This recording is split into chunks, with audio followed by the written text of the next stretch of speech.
Apa kaitan perdagangan dengan KDNK Malaysia?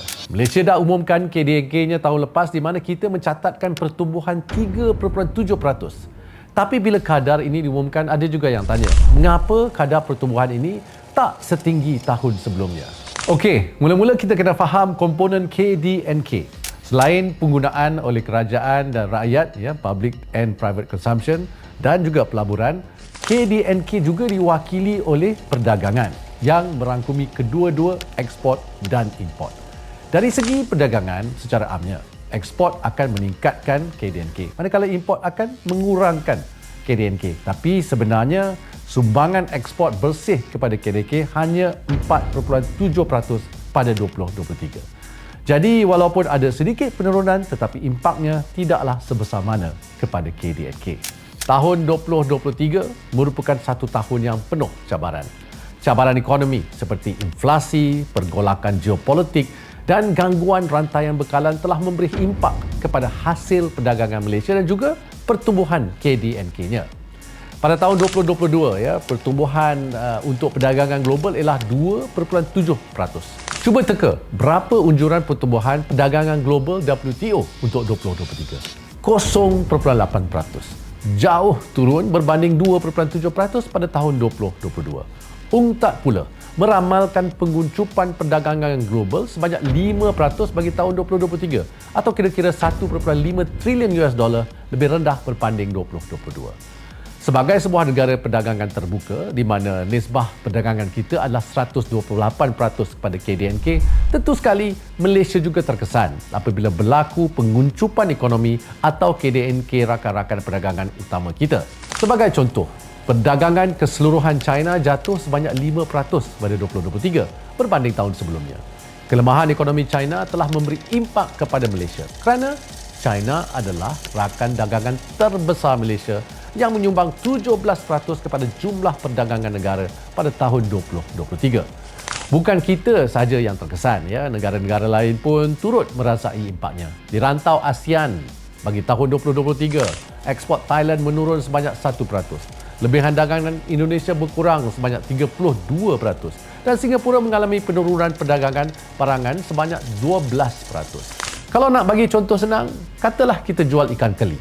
Selama ini Abu jadi pelanggan terbesar kita. Tiap-tiap tahun dia beli 20% daripada hasil kolam kita. Tapi tahun ini bisnes Abu tak okey. Dia cuma beli 10% daripada jumlah sebelum ini.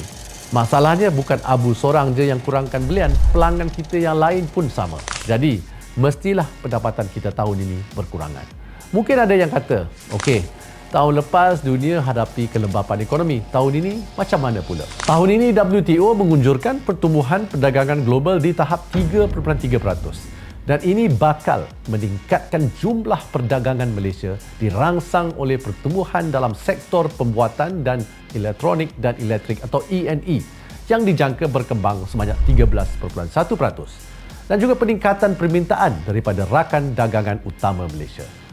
Perdagangan Malaysia juga diunjurkan tumbuh 5% tahun ini, lebih tinggi daripada kadar global. Tak payah tunggu lama.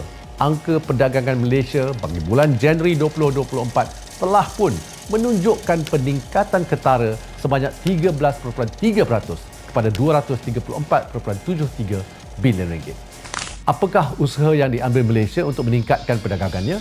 Pertama, pelaksanaan strategi Pelan Induk Perindustrian Baru atau NIMP 2030 yang bakal meningkatkan kepelbagaian ekonomi, daya saing dan juga nilai ekspor Malaysia ke pasaran antarabangsa. Macam mana tu? Kita ambil contoh bisnes keli tadi. Kalau selama ini kita cuba jual keli mentah, apa kata kita pelbagaikan produk pula? Kita buat keli frozen, keli salai, minuman kesihatan keli, pil kesihatan keli. Produk ini semua perlukan peningkatan kemahiran dan teknologi. Jadi, pekerja kita pun tak boleh setakat nak jaga kolam aja. Kena tambah pekerja mahir yang boleh proses keli. Bila ada pekerja mahir, automatik gaji dia pun lebih tinggi dari tukang jaga kolam. Nilai jualan kita pun bertambah tinggi. Ialah, pil keli mestilah lebih mahal daripada jual keli mentah. Jadi, pendapatan kita pun makin tinggi. Kalau kita umpamakan negara, maknanya Malaysia akan pelbagaikan ekonomi untuk menghasilkan produk yang lebih advance. Di mana untuk menghasilkan produk advance ini, kita perlukan pekerja mahir. Lebih banyak pekerja mahir maknanya lebih tinggi gaji untuk rakyat Malaysia. Dan produk advance yang kita hasilkan ini juga lebih tinggi permintaan serta nilainya. Maka pendapatan ekspor kita juga akan meningkat. Selain NIMP 2030, kita juga akan memanfaatkan pelbagai perjanjian perdagangan sedia ada dan baharu untuk meningkatkan ekspor. Setakat ini, kita ada RCEP, CPTPP dan pelbagai perjanjian dua hala dengan negara-negara seperti Australia, Chile, Jepun, India, New Zealand dan Turki. Kita juga perlu meningkatkan kerjasama di dalam rantau ASEAN bagi menggalakkan perdagangan antara negara-negara ASEAN atau intra-ASEAN trade. Setakat ini, perdagangan intra-ASEAN hanya di tahap 22% pada 2023. Jadi banyak ruang untuk meningkatkan dagangan antara negara-negara di ASEAN.